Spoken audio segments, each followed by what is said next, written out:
Any artist that is in pursuit of a career is facing fear, obsessive self-judgment, overthinking, mental and emotional barriers. My name is Luther Mallory. This is the State of the Artist podcast. State of the Artist podcast. This episode is about industry people. Kind of talking about art industry, but music industry will be the example. Industry people.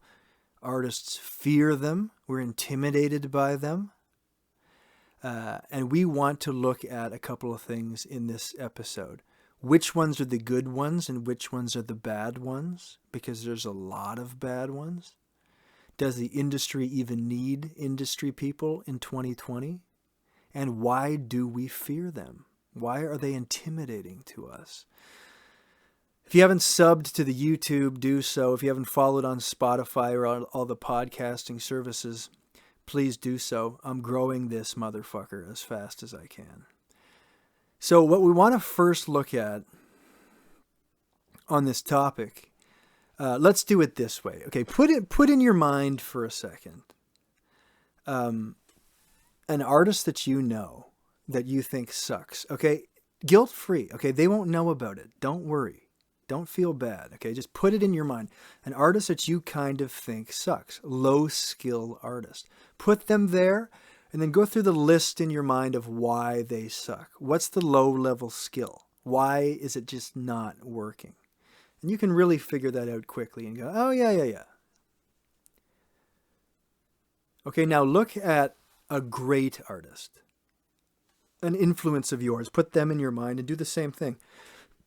A list in your mind of the reasons that they're great. What's making them great?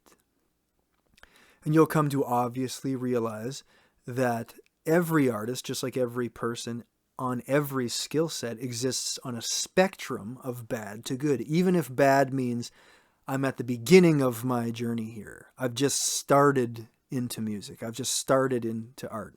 And I'm bad right now. We'll just use that language, bad. All the way to great, right? So there's the spectrum. And that exists in every industry and in every skill and in every hobby and everything else, right? There's bad doctors and good doctors. And there's bad puzzle makers and good puzzle makers. And the industry is no different, right? The music industry has shitty industry people in it. And it has great industry people in it. And just like every other skill, there's more bad than there is good because there's more people at the beginning of the journey and there's more people that are reluctant to learn enough to get good. That's just how it is. So there's going to be, in this world, always more bad than there are good, just like artists. So the question really becomes, no, we're not at the question yet. So what happens is we fear these industry people because they represent to the artist someone that's guarding the pathway to more success, more reach, more money, more opportunity. They represent this key to success because they work in the industry. They know how to do that, push things out. They know how to help, because they run the industry that you're trying to be a part of. So we get nervous and fearful because they represent this opportunity that we want, which is they're going to help. And so when we approach these industry people in our lives, when we do it, networking things and whatever, we get caught up in that fear and in that opportunity, and we forget to do the most important thing a lot of the time, which is actually ask the question, not directly to them, but to ourselves, is this a good one or a bad one? Is this a good industry person or a bad industry person? And instead, we go, oh, I've heard of you. Oh, you've helped an artist that I've heard of. Oh, you worked with Blink 182 once. You're the drummer for this band that I know. And we go, yeah, I'll sign up with you. And then you get yourself a team. Now you've got yourself a team because you were excited. And you forgot to ask, is this a good one or a bad one? And now you've rolled the dice and you're going to find out the hard way that likely they're not good and maybe they are good because there's more bad than good. And that's very dangerous. And countless artists have a team made up of industry people that they dislike the work of. And they realized, shit, now I'm kind of stuck here. Happens all the time. And a case in point for this is all through my 20s, I had a band called Crush Luther. And when we were at the beginning of our band, we made a demo record. And it got into the hands of the drummer of the band called Goldfinger. And a bunch of members of my band were fans of Goldfinger. So this is the drummer of Goldfinger getting in touch with us. And this is the first person ever to get in touch with us. He went, I want to manage your band. And so if you don't, Goldfinger, if you remember the Tony Hawk games or you're playing the new Tony Hawk games, the Superman song, here I am, growing older all the time, hiding all the time, and younger in my mind, pretending I'm a Superman. That one, so he's a drummer of that band, like a crazy successful, I think they might have the Guinness Book record for most touring dates in a year. So cool, we knew them, and he goes, I want to manage your band, I love your songs and everything. And we said, okay. So we just said, okay. And then we went, so you manage your band. What do you do then? Rolled the fucking dice. Sure. Is this a good one or a bad one? Didn't ask. Just roll the fucking dice. Okay. So he starts managing our band. He lines up several factor-funded music videos, some of which went to #1 on the Canadian music TV channel at the time.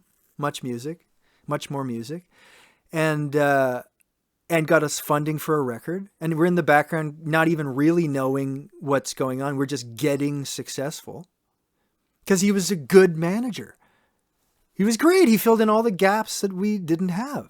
We didn't even know, but we never asked anything. We never went, well, what are you going to do? So we rolled the dice and we lucked out. And how many times you will not luck out is very scary and very dangerous. And we would have done nothing instead of a whole lot of cool shit if we would have gotten that wrong.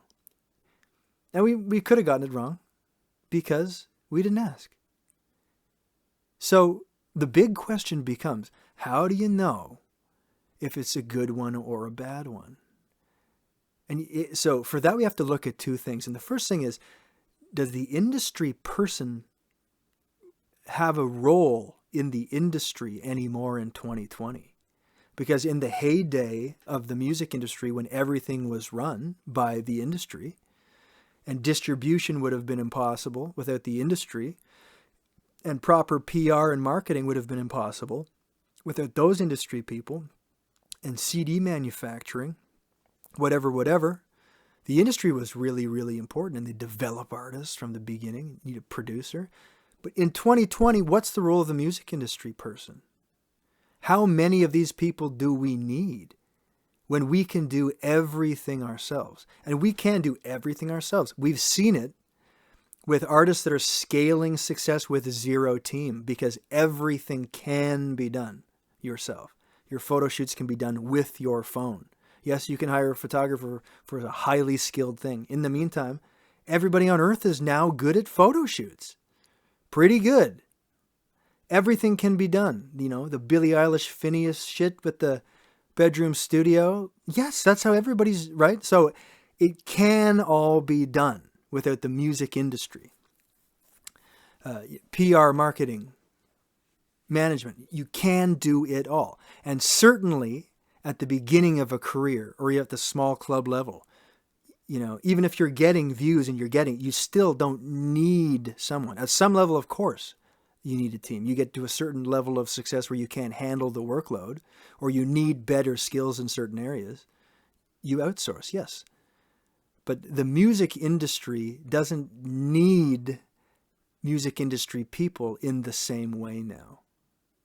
Okay, so it's a little bit of that, and then the other way you look at it is personality by personality. If you meet an industry person and they go, I want to help you, how do you know if they're a good one or a bad one from the personality level? You know, their intentions. And here's the only tip that I want to give for this. Does this person give you advice before they ask you what you want? Because that's a popular move of a bad industry person. Anybody who wants to guide you by the hand before they've even said, where are you going, is not someone with your best intention in mind. The amount of artists that I've talked to that say, we're looking at a deal with this label, we're looking at a deal with this person, we're getting help from this person. And I go, so what are they telling you? Like, how are they advising you? And they go, they want us to change the band name or the artist name. And I go, why would you ever want that? Like, out of all the things that you could nitpick to tell to an artist to help them, you go, I think you should change your identity, first of all. And as if it matters. You know what band names sell better? Ones with "the" on the beginning. What? No, there's no rule about it. Every stupid artist and band name has been successful. There's no limit to the amount of dumb fucking artist names that have been successful. So if somebody picks on that, you go, you know what? Fuck off. Don't help me. If you're gonna say that, that's the one thing you've got. So I see that all the time, and it's with countless things where this industry person goes, I'm going to give you some advice. Here's what you should do. And the artist is going, that has nothing to do with my plan, like nothing to do with anything that I want. So you got to be weary of people that are going to sell you something before they even know what you need. And that's that's one way to know if it's a bad one or if it's a good one. And I would say also, for you, the artist, to really, really identify if you need industry people helping you, if you need a team, you have to know your vision deeply, deeply, deeply, deeply, so that people can't guide you someplace that you're not planning on going. Like, if you don't want that type of advice. And it's one thing for somebody to go, oh, we could try this. And you go, oh yeah, I get that. But it's another thing to go, you should be folk. And you go, why? And you go, I've decided. If you have a strong vision, a really strong sense of your art and yourself, you can go, I'm not folk. I'll tell you exactly what I'm Bon Iver meets Taylor Swift with Japanese relatives. I've got this worked out. I know what I'm trying for here. Can you help me in the pursuit of what I'm trying for? And I'm willing to listen. But just so you know, I have a root foundation of a sense of what I want here. So if you say some bullshit, I'm going to go, that's not going to work. So have a strong vision. And the last thing to note is there are really, really, really, really, really great human beings in the industry. There are industry people worth getting involved with because a great mentor is very, very valuable. So if you find one that you respect, that listens to you, that wants to know your vision, and then that talks about their skill set in a way that makes you go, oh, you know your shit. You've got a lot of knowledge there. I can really learn from you and we can help each other. You want to have that sense of respect if you're going to team up with anybody. Like there's a guy in the Canadian music industry called Mike McCarty. He used to be the president of EMI Publishing, and then he was, I don't know what he is now. He's the head of a lot of stuff, and he's done like the top level jobs in the industry for years and years and years. And I haven't seen him in a long time. But when I used to see him, which was like 2 or 3 times a year, I'd talk to him for 10 minutes, and he'd always say something that kind of blew my mind. I'd always leave going like, there's a dude really philosophizing about the music industry, really putting thought into this stuff. That's a dude who I really respect and learn from. And you want that sense from the people that you're teaming up from. Respect. Not a salesperson. You want respect. You want to be able to learn. So it's a weird 2020, isn't it? Very, very, very intense shift once again. Constantly exploding, this music industry and this art industry. And I just think you want to be careful before you add people to the team, because you might be able to do it yourself and they might not have your best intentions in their mind, and they might just not know what the fuck they're doing, to the point where you just go, wait a sec, I can do this myself. I don't need somebody else right now. And then hopefully you grow to a point where you do, and you go, I've maxed out, in which case you can go hunting for a good one.